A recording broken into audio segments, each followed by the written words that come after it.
they've been made to look very, very silly. Maybe there would have been no takeover if it wasn't for the like of... Is there a world that Leif Davis is starting for England? Oh...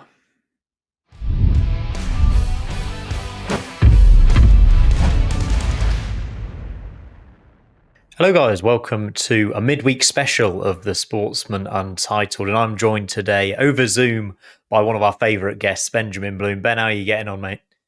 I'm okay. I'm fighting through the toddler and the winter, so my voice may be about half an octave lower than normal, but I'm still going to say the same excellent stuff. You certainly will, because today we are doing a special on Ipswich Town before they play Man United this weekend. We're going to look at kind of the fall and rise, and you are our expert, of course, on all things Ipswich Town. And I suppose we should start with the fall, I guess. And where did the fall begin, do you think, Ben? The fall began, I mean, crikey. I'll try and do this as briefly as I can, but a series of unfortunate events compounded into basically a couple of decades, really, of stagnation. I mean, lots of people would trace it back to the last run in the Premier League where Ipswich finished fifth, and then maybe slightly in foolhardy fashion, spent a lot of money on the stadium. They were in Europe. Maybe they took out the heartbeat of the team that had come through as youth players, the likes of James Scowcroft and Richard Wright and sort of Kieran Dyer had all come through and been sold on and went to the European market, spent a lot of money on Finidi George, Matteo Sereni. Down they come at exactly the same time. ITV digital deal goes under. Into administration they go.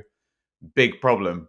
And they never really reset from that. They went, obviously, I mean, if we use today as the analogy, it would be like a team coming down with their parachute payments, signing all their contracts, and then in about October, someone saying, look, your parachute payments, they're gone. So you would just go straight into administration. And that was a good while of the downturn. But then obviously right in the middle of that, Ipswich were taken over by Marcus Evans, who at the time, Simon, when he came over, could make a difference. And interesting that I've mentioned parachute payments, because this was slightly before the massive impact that those money and that chasm in between, Premier League and Parachute and Championship.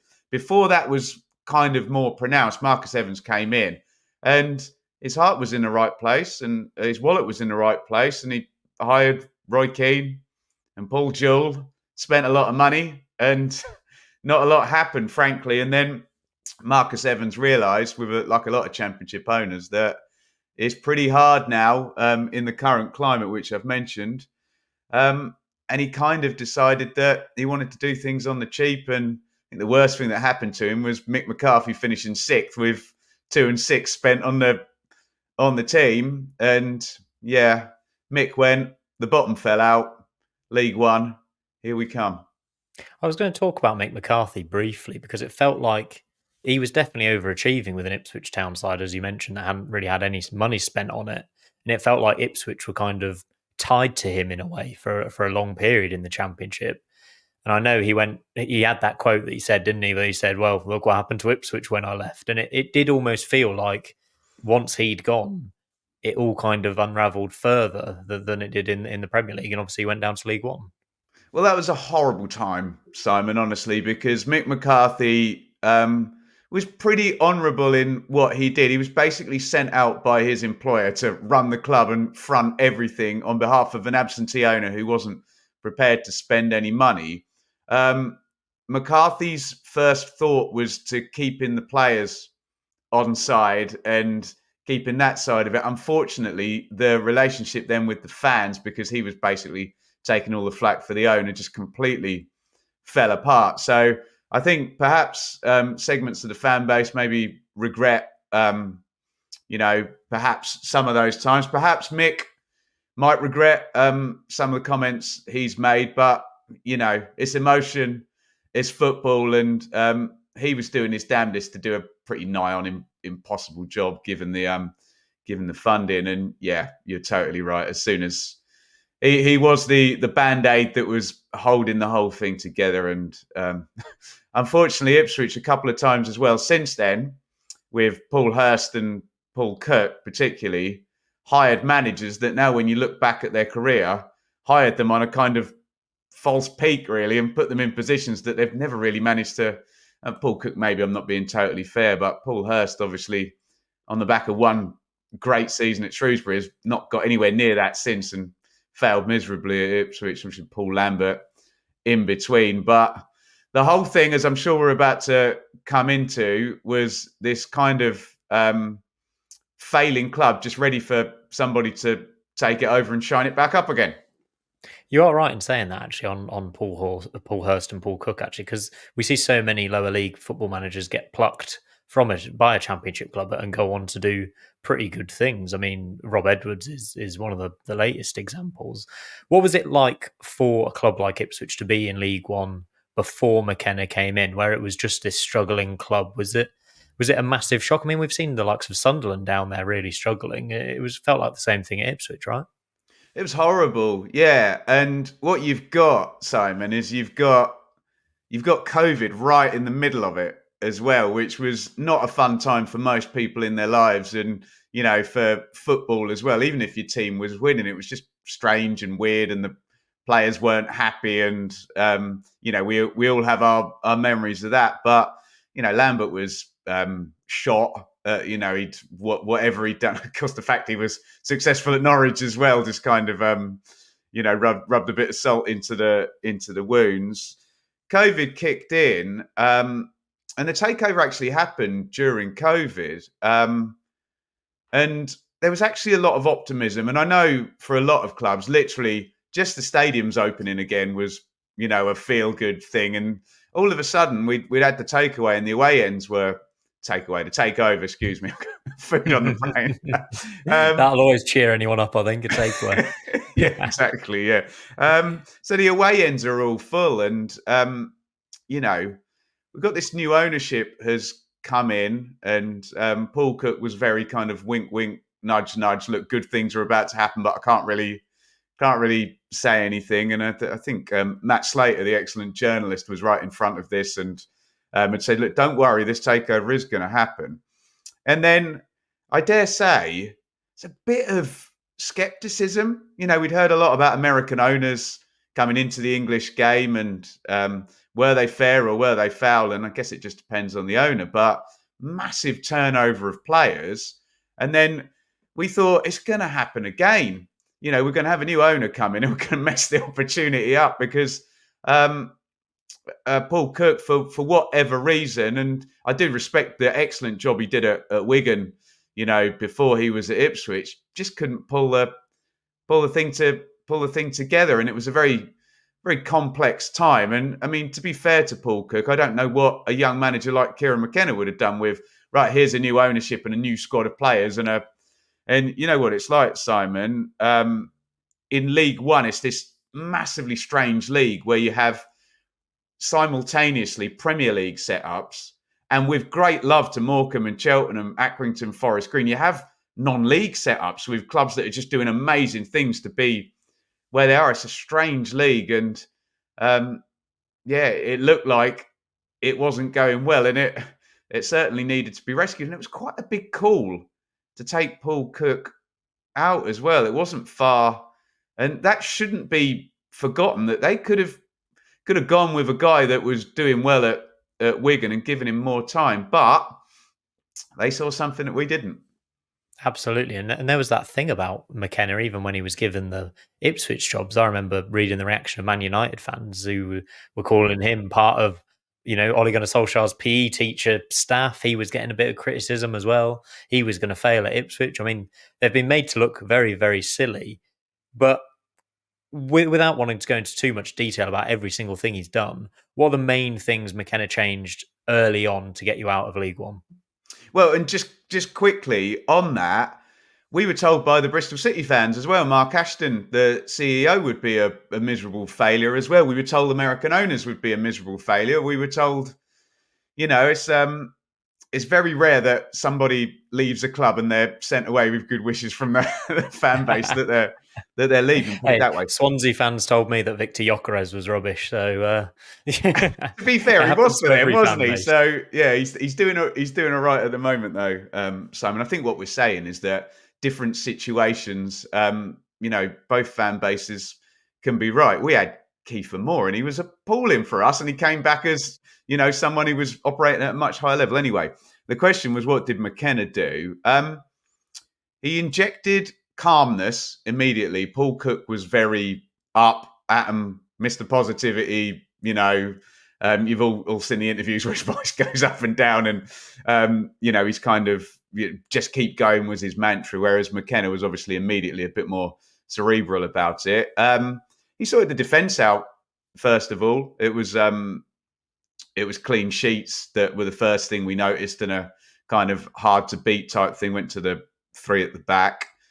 And I think around him, and again, I don't want to be bashing up Paul Cook here, but just everything immediately started to look more streamlined in terms of the staff behind him, and maybe the idea that Ipswich had, people that Paul Cook had worked with before, and all from the kind of same part of the country, and the clubs he'd been with before. And I always remember Derek Adams, the Morecambe manager, saying Ipswich came with more backroom staff than I've got first team squad here. So there was that side behind the scenes. And Simon, as well as I, that sometimes work behind the scenes, there's a lag on the pitch. 3 months, 6 months, even a year sometimes if you're doing good work recruiting. And it would be fair to say Ipswich were completely underachieving for their budget. So there was a sense that they were going to trend up anyway. But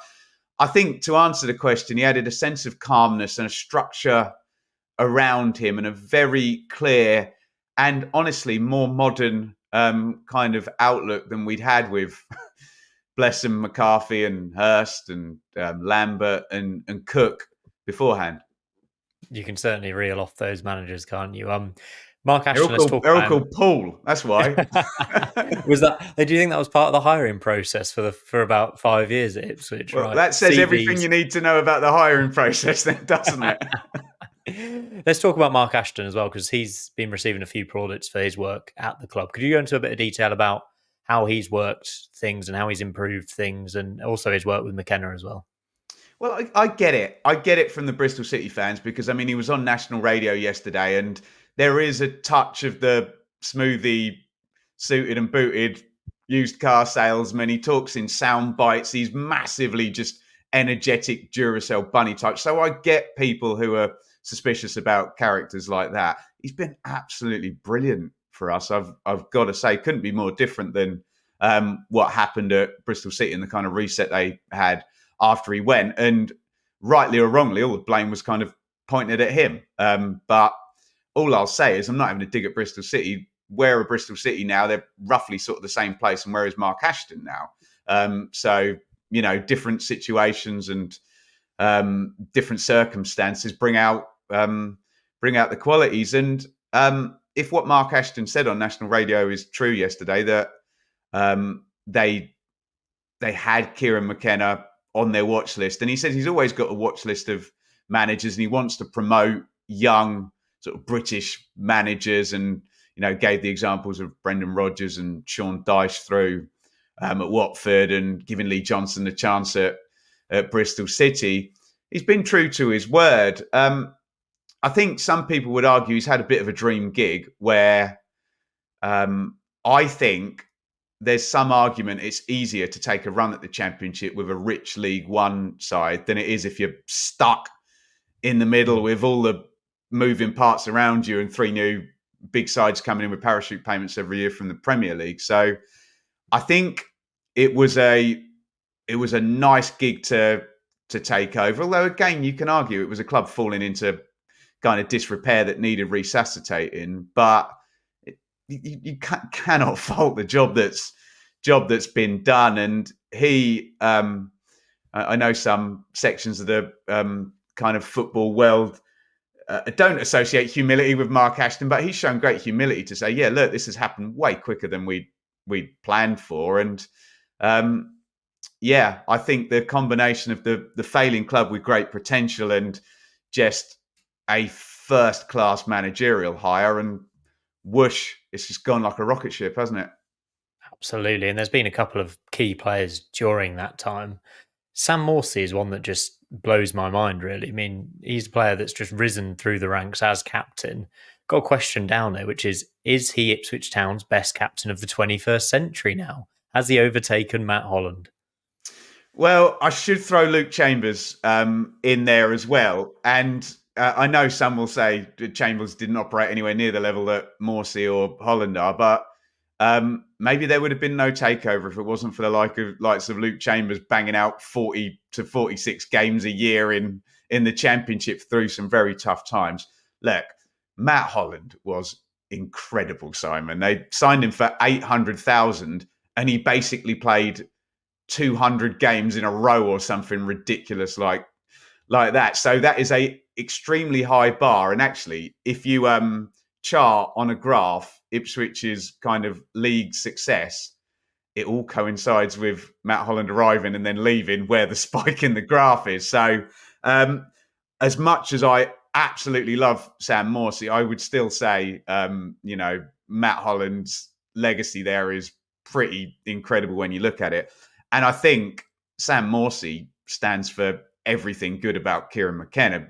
Give Paul Cook some credit. Sam Morsy's not at Ipswich without Paul Cook, because he had him at Wigan and at Chesterfield as well, I think, before. Forgive me if I've got that wrong. I know he had him at two of his clubs before, but come on. Everyone thought Sam Morsy was a Championship hatchet man, housery central midfielder, and he's not anymore. He's been absolutely incredible in this pattern of play, and to rise up the divisions the way he has and the leadership he offers is absolutely fantastic. So, yeah, as much as I would still maybe have Matt Holland slightly ahead, we're talking about A+ and A* and 1A and 1B here, Simon, aren't we? Absolutely fantastic. There's been a number of other players as well. I don't know if you want to pick out a couple that have been really impressive in their eyes. Obviously, Ipswich got promoted from League One straight through to the Premier League, retaining most of the squad that played in League One, which is something really special.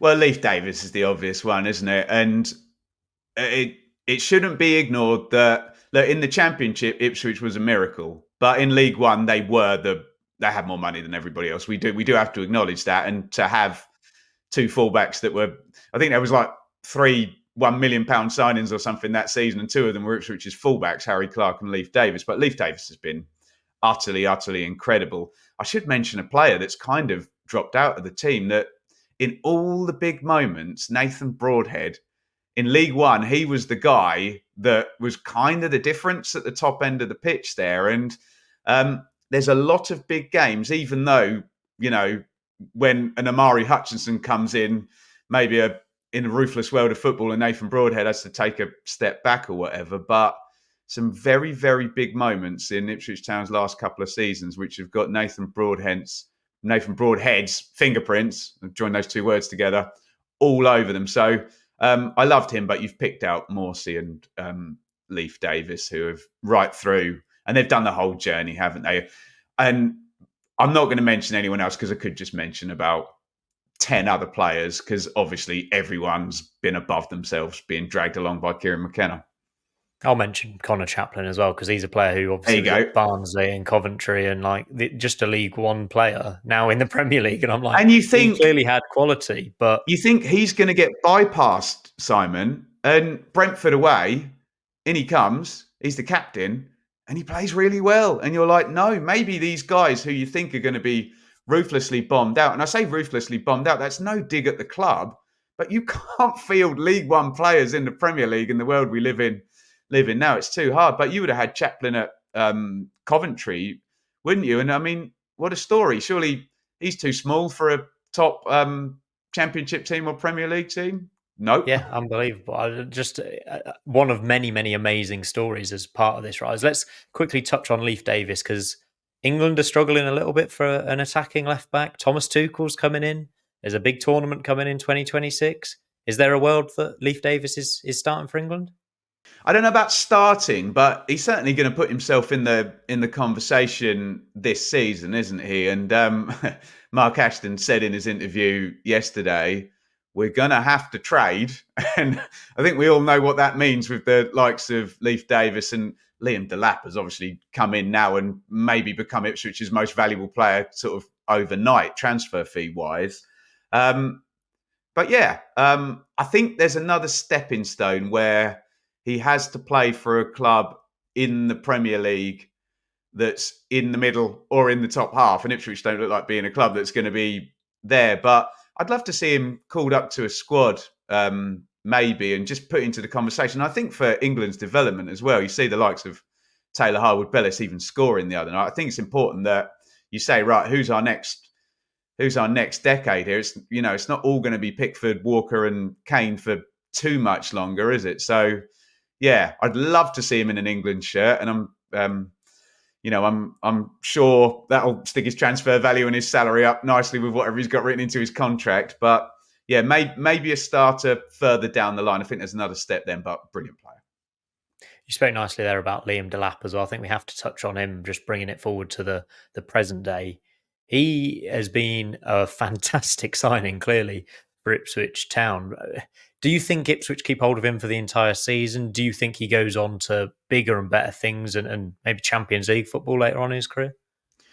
My hunch says they do keep hold of him for the entire season, but I'm not ruling out the possibility that I know there's some kind of line in the contract involving Manchester City as well. And I'm not, look, obviously Manchester City have got potentially the all-time Premier League top scorer who may turn out to be the greatest goal scorer the Premier League's ever seen in their number 9 position. But you always need backup in your squad. And it's, I don't know, it sounds like a pretty nice gig to me, coming in and playing 15 minutes when Haaland's already softened up the opposition. So I think he'll be there for the season. I've not read the contract. There could be a handshake with Man City that says they can't do anything. And that would be the only way, I think, if there was something like that, or just a crazy, crazy bid. But we've all done this maths, haven't we? Where you say, if you've got a goal scorer and Premier League TV money is 100 million quid, and that goal scorer is going to keep you up, what actually is the value of selling them unless it is mega bucks? But I don't know if you know the story, Simon. It's just brilliant. Ipswich played Hull last season, and it was a great performance. It was a bit of a breakout performance at the start of the season. And Kieran McKenna was gushing about Liam Delap, and he was saying, right, I brought George Edmondson in because they've got Liam Delap, and he's such a powerful runner, and we needed specific plans to deal with him. And you're kind of like going, Kieran McKenna's a smart guy. You're twigging this at this stage, and I think he's wanted Liam Delap all along, and to be publicly praising an opposition player for that long before you end up signing him can't be a coincidence, has it? And again, it's another one where we were told by Preston fans, oh, he wasn't that great for us on loan. Stoke fans, man, not too sure. But what a monster he's been in the Premier League for Ipswich Town. It really is amazing. I love seeing the different stories and players proving other fans wrong, even when they've had a bad spell somewhere. Let's kind of talk about the Premier League right now and how you feel about it, because it's been a really difficult start for Ipswich. But obviously before the international break, 2 really good performances, an amazing away win at Tottenham Hotspur. Is it all sunshine and roses for you now, Ben?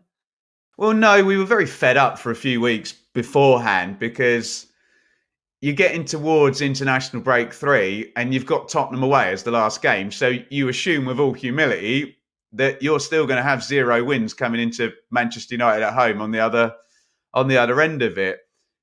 There'd been a few good performances where, you know, they could have beaten Fulham at home. Amazingly, they could have beaten Aston Villa at home. That game was basketballing at the end there, and Ipswich were playing really, really well. And then you never want to go into this kind of doldrums as a fan where you're starting blaming everyone else other than yourself. But a couple of interesting calls where we have kind of 2 conflicting VAR calls. one where you don't want them to interfere and they interfere, and one where you do want them to interfere and they don't interfere. And it's, you're kind of thinking, oh man, the whole world's against us. Do you have because we're talking about Ipswich's rise and we kind of skipped ahead to the Premier League there, do you have one specific favourite moment from Ipswich Town's rise from where they were in League One to the Premier League? Oh, Dane, I literally got a huge smile and tingles down my spine when you even mentioned it. Barnsley away in League One, where again you're like, we're going to Ipswich this up. We're going to mess this up. We're going to be there with this great manager and this opportunity when Plymouth score 101 points and Sheffield Wednesday scored 99, and we're going to have 96 points or whatever it is, and we're going to lose in the playoffs. This is going to happen. And then all of a sudden, here we go. Win, clean sheet, win, clean sheet, win, win, win, win, win. You're like, my God, they're not actually going to win this impossible promotion race. Away we go to Barnsley, rescheduled game midweek. Barnsley in the playoffs, pushing. They give us a torrid first 20, 25 minutes. Leif Davis, set play, Nathan Broadhead, all the big moments, always scored. And you've just taken the lead and you're like, wow, celebrate the goal. Kick off, Bosch, away you go again. George Hurst, foot race with Mads Anderson, beasts him off the ball, smashes it in the corner. And every single Ipswich fan goes, my God, they're not going to mess this up.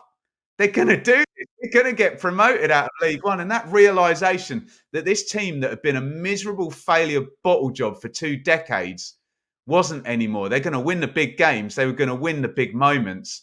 Barnsley away was incredible. And then Southampton at home last year. I mean, just mind-blowing. Southampton could have won that game by about 3 goals. But Kieran McKenna keeps you in the games, chaos substitution. Guess who scores? Nathan Broadhead off the bench. And then Jeremy Sarmiento, who was only on loan at Ipswich for half a season, is a club icon now for scoring a 97th minute winner.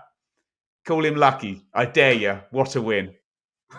It just felt like, to me, in the Championship last year, it just felt like Ipswich had that kind of Leicester 2016 about them, where you were like, they've had a good start, let's see how they go. And then all of a sudden it was Christmas, then it was March, and you're like, hang on a minute, they're going to finish on 90 plus points with the teams relegated from the Premier League. The hardest league to get automatic promotion on in probably Championship history as well. It's a complete freak, miracle, unicorn of a season. But you've come up from the hardest League One that we've ever had in terms of the automatic promotion, and the hardest Championship you've ever had. So maybe we were rich in League One. The Championship one is just a miracle, though, isn't it? It's just an amazing, amazing promotion. And I study that league, and it's very hard for me to be diplomatic and balanced when it comes to the team I support. But I forbid anyone who studies that league to name me a more miraculous promotion than that. It was amazing. It brings us nicely to the weekend because it's Ipswich versus Manchester United, which is just an amazing fixture for Ipswich fans to look forward to. A historic fixture, of course. You haven't played them since 2002, I think. And an Ipswich fan in the office tells me that Ruud van Nistelrooy definitely dived to win that game for Man United. Your thoughts on that, Ben? I cannot confirm or deny whether I agree with. I think I know the producer you're talking about as well. I think I met him on a recent shoot actually with you guys. But yeah, what should be mentioned in that game as well is that Roy Keane, who went on to manage Ipswich very badly, played in that game. And oh my God, he could have played midfield on his own. He literally could not get near the bloke. And that was the day we got relegated. And it's a shame we're not going to see Mr. Van Nistelrooy, because I'm sure there would have been a nice greeting for him. Exactly. There's also, talking of that, there's a new manager, isn't there, in the dugout for this game, Man United, Ruben Amorim. How are you feeling about kind of Man United's new manager bounce? You'd rather it had been Ten Hag, presumably, right? I would, but you're a journalist. Bigger story in world football than Man United having a new manager this weekend? I don't think there is there? I mean, Frank Lampard might get the Coventry job then. I don't know if you're aware of that. Well played. Well played. I don't know. They are always headline news, though, aren't they? Always. It could be the biggest help possible. And, there's lots of new instructions to players that have been, away on international breaks that have historically not been performing well. And Man United get swept away by a noisy Portman Road that make it awkward. Or it could be the coronation of the new king and the man that's actually going to take Manchester United back to where they traditionally have been during my lifetime, right at the top. And we could get a very comfortable Manchester United win. But what a fixture. And for my little team that was, and I say this with all love to Fleetwood and Cheltenham and Morecambe and Forest Green and Accrington Stanley, not just playing those teams, Simon, losing to most of those teams in the last 5 years. For my club, with its great history, to be involved in the biggest story in world football, in the hyper turbo mega TV game on Sunday afternoon, is just fantastic. It is amazing, isn't it? When you've played those teams, it feels very different when you come up against a Man United. And I mean, my team played them in the FA Cup semi-final last season. Your team has earned their stripes to play them. We don't talk about that anymore. No, sorry. Your team's playing them in the league, though. Like, you've earned you're on a level playing field with them, which is just magnificent. And McKenna against his old club as well. Do you reckon he'll have a bit of a point to prove, bit of a needle in it, or not really? I'm not sure. He was very more emotional than we've seen him winning at Spurs, because obviously, he was there. I think he's got more of an affinity with Spurs than he has with Manchester United because of the thing as a player as well. But I mean, you brought it up. He left Manchester United, probably a brave decision, because you could be a career coach at one of these hyper elite mega clubs. But he went away. He dropped down to League One with the backdrop of, well, hang on a minute. Man United are badly coached under Ole Gunnar Solskjaer, and him and Michael Carrick, who's doing all right at Borough, were kind of in the background with their fingerprints on that. So, yeah, I think he'll have a point to prove in that regard. But he is so calm and so stable. He'll be selling it to us as, no, this is a long-term process and we incrementally do what we do every day. And Manchester United at home is the same amount of points as Southampton at home and Leicester at home and Wolves at home is going to be. And that's what he'll sell you publicly anyway. But maybe you're right. It's special. It's going to be special. Can I push you for a score prediction for this one? Look, I'll lay out the scenario where Manchester United are starting a new era and blitz it 3-4, 5-0. That could happen. I wouldn't be surprised if Ipswich got something. I said 2-2 on the prediction show on the Benjamin Bloom football channel, with the idea that, like, Manchester United take the lead, have a flashy start, and then it gets a bit muddly and Ruben Amorim realises what he's inheriting here, and Ipswich maybe knocking a couple of back-to-back goals, and then Manchester United do what Manchester United do and equalise. So I think it could be something like that. But on paper, on the balance sheet, it's an away win, isn't it? But there's chaos at Manchester United. They've just hired a new manager, so that could be the equaliser. And Portman Road has been fantastic this season as well. Really, really noisy. Everyone's you talked to me before we came on about fans of promoted teams being a bit downtrodden. Ipswich fans aren't. They've been there for 20 years. So it's going to be noisy. It's going to be great. But what we've learned about the Premier League, Simon, is that everything, and I mean everything, crowd, weather, fitness, referees, a little bit of luck in the games, everything has to line up for promoted teams to win in the Premier League. Absolutely. My gut feeling also said 2-2, if that makes you feel any better, or if that makes you feel worse, because I don't know. I agree with you. I can see a bit of chaos happening. Well, you made a quite good clairvoyant call about a certain manager getting fired, so I'll take your score prediction. Yeah. I wish I was wrong on that one. I do. Yeah. Final question from me on this midweek Sportsman Untitled. Where do you think Ipswich are going to be in a year's time? Oh. That's basically me saying, are they going to stay up? Yeah, I hope they're in the Premier League. I hope Kieran McKenna is the manager. I hope Liam Delap is wearing a blue shirt still. I mean, you're totally right. Everything depends on Premier League survival, although some would argue that if you've got a manager who you think's very good and a couple of players who you think are very good, that whether you stay up or not, they're going to move on to whatever they're doing, and you say thank you, and you bank the money. There is a world where Ipswich are in the Championship and the manager's not there anymore, and Paul Hurst comes back in. I'm not sure Paul Hurst is gonna come back in, but I tell you, whatever happens, it's a hard act to follow. And in a year's time, Mark Ashton might have had to make some very, very hard decisions. And I say this with, I don't want this to be the case, but you and I study football, mate. One of my big laws that I believe in football is a very fast rise is often followed by a very fast fall. So it's going to be an absolute key period that you don't survive and make the wrong managerial choice and cascade back through into the EFL purgatory for another 15 years. So wherever Ipswich Town are in a year's time, there are some vital operational decisions that are going to be made around that time. Brilliant stuff. I mean, we've just done the fall and rise of Ipswich Town. I don't want to be doing the rise and fall in Ipswich Town in a couple of years' time with you, Ben. Let's hope that's not the case. Thank you very much for joining me. Remember to tune into Ben's channel, subscribe to The Sportsman. He'll be back on as a special guest. Leave your thoughts in the comments down below. Do you think Ipswich Town are going to stay up this season? Can they beat Man United? Get involved with the conversation. But that's all from our midweek edition of The Sportsman Untitled. We'll see you next time.